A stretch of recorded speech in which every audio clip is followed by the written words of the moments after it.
Le damos la palabra ahora a Jaime Avilés para que por favor. Muchas gracias. Estaba pensando que los prologuistas y los ginecólogos nos parecemos en que conocemos a la criatura antes de que nazca. Yo tuve el inesperado honor de que Jorge me pidiera escribir unas palabras a modo de prólogo para su libro, y entonces lo conocí, el libro, en una versión que estaba ya casi lista para irse a la imprenta, y que es finalmente la que, después de haber pasado por las manos de los editores, es la que tenemos esta noche aquí. Yo quisiera leer muy breve el prólogo que hice y después quisiera agregar algunas cositas más.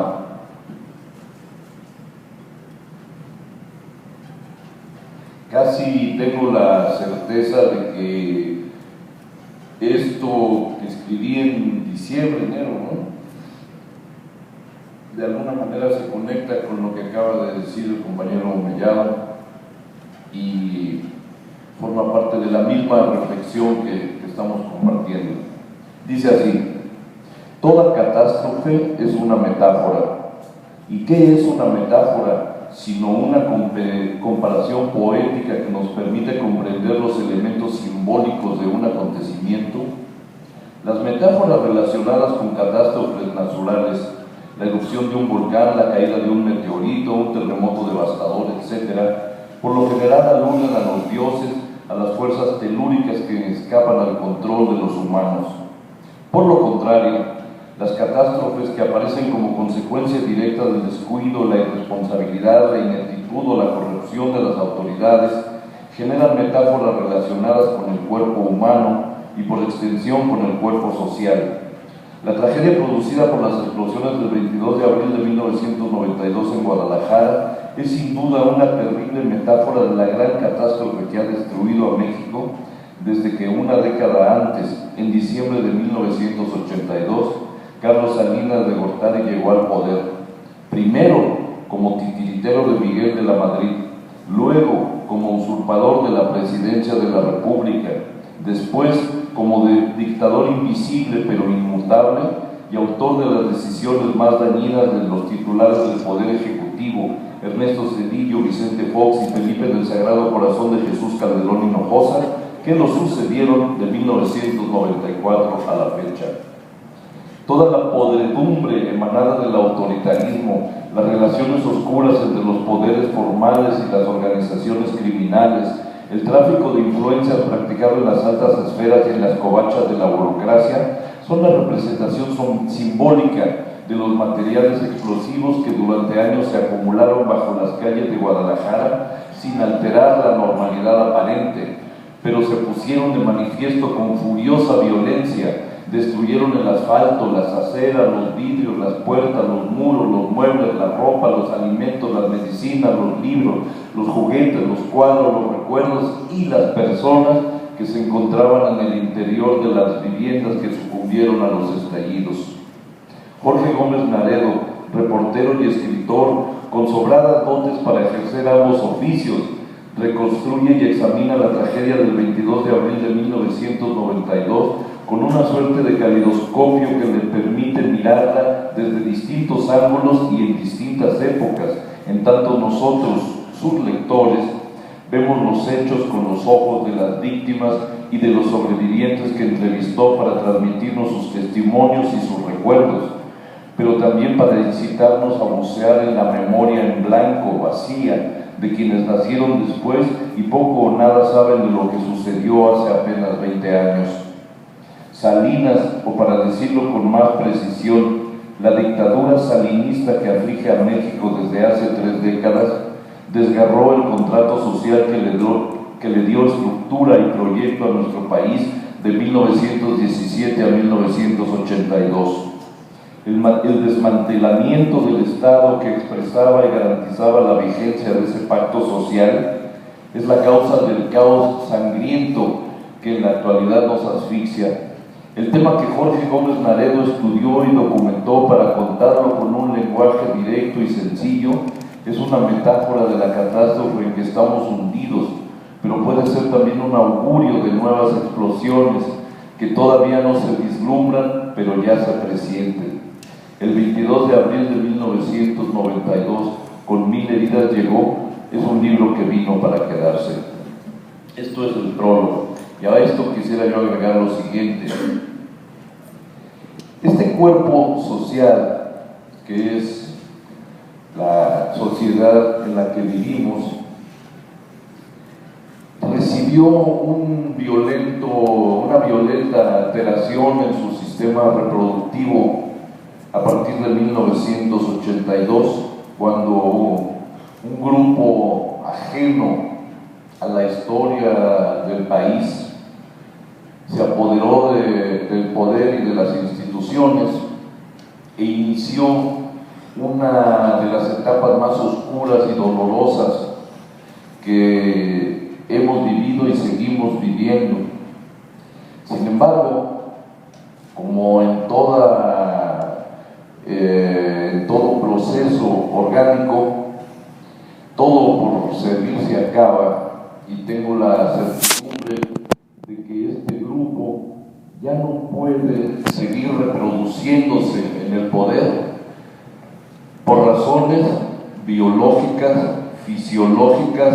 políticas, económicas e históricas, porque está agotado en todos los sentidos. Este grupo llegó diciéndonos que tenía una receta para salvar al país y que esa receta implicaba que debíamos tomar medicinas amargas pero necesarias, que debíamos apretarnos el cinturón y poner a dieta al Estado Nacional Mexicano porque estaba muy obeso. Durante estos 30 años hemos tomado medicinas amargas pero necesarias y todo ha empeorado. Nos hemos apretado el cinturón de tal modo que ahora, mientras el Estado adelgazó hasta la transparencia, el país se ha convertido en el segundo país del mundo que tiene el mayor número de gente obesa en el mundo. Obesidad causada por la desnutrición, por la pobreza, por la ignorancia, por el desamparo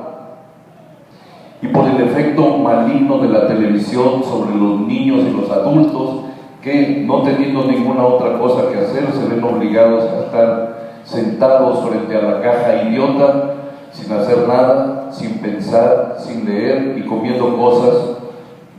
carbohidratos que los engordan y los engordan y los engordan y los paralizan.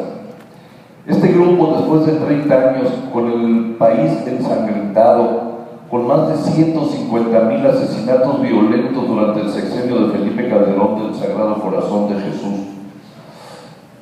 con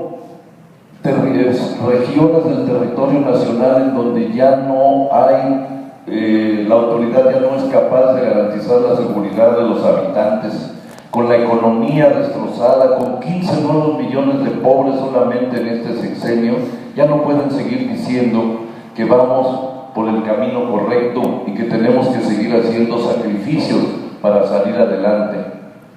Ese discurso se les acabó. Al mismo tiempo, también se les acabó el personal, digamos, que tenían en la reserva para salir a sustituir a los actuales gobernantes, entre comillas, que ya no gobiernan absolutamente nada. Este grupo no pudo imponer a Cordero, ese político de cuarta que se parece tanto al cómico Mr. Bean, porque su retraso mental es incapacitante. Tampoco pudieron poner a nadie más en el Partido Acción Nacional porque se les acabó. Y sin embargo, encontraron a un muñequito de hule, muy parecido a Kenny, el hombre de acción, el novio de Barbie, y decidieron prepararlo mediante una gran campaña publicitaria para imponerlo a la presidencia de la República. Cuando los Estados Unidos se enteraron de que ese era el hombre que la pequeña mafia dominante en México quería imponer como presidente para el sexenio 2012-2018, la NASA envió una misión especial al copete de Enrique Peña Nieto para averiguar si había vida inteligente allá abajo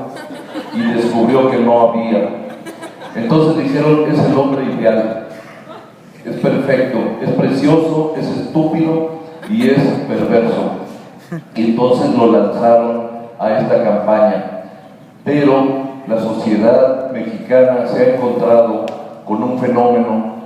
y es que la evolución tecnológica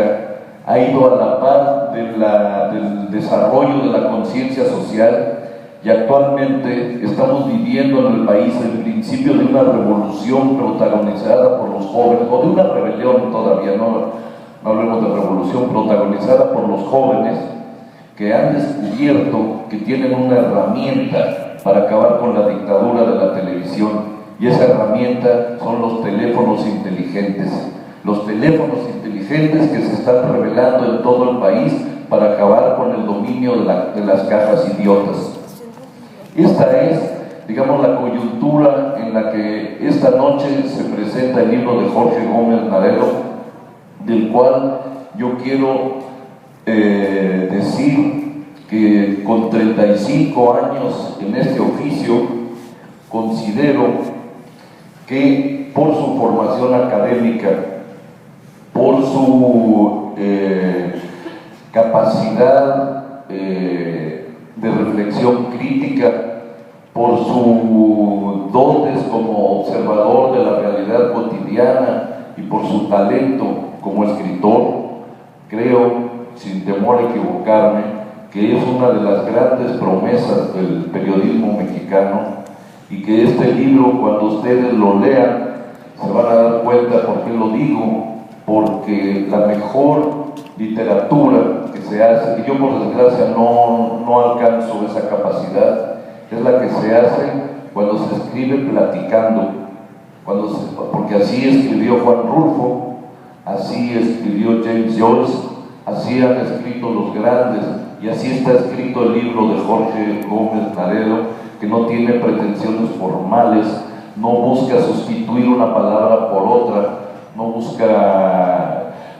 sinónimos. Como decía Saramago en uno de sus primeros escritos, era una pared blanca como la luna, blanca como la leche, blanca como el queso, y después decía, ¿por qué en literatura todas las cosas se tienen que parecer a otras cosas? Bueno, eso era para evadir, digamos, eso que nos enseñaron a nosotros, la regla de que no se puede repetir una palabra sino después de cada 12 renglones. Y eso también lo vino a echar abajo Eduardo Galeano, quien descubrió la forma de hacer de la repetición de las palabras una forma artística de expresarse. Yo creo que de todas estas fuentes ha abrevado Jorge, y eso es lo que le ha permitido llegar con gran solidez a este trabajo, que espero que sea el principio de muchos más, empezando, por supuesto, por la crónica del derrumbe de esta dictadura de la caja idiota y de los seres humanos descerebrados que la han utilizado durante estos años para destruirnos como país y como sociedad, que a los viejos les han robado el pasado y a los jóvenes les han robado el futuro, y a todos nos están negando el presente. Creo que es un momento en que todos debemos sentirnos llenos de esperanza y llenos de optimismo, porque la sociedad mexicana ha despertado de un profundo letargo y se acercan grandes cambios, como dice aquí, se acercan grandes explosiones que sin duda alguna van a ser mucho mejores. Muchas gracias por su atención.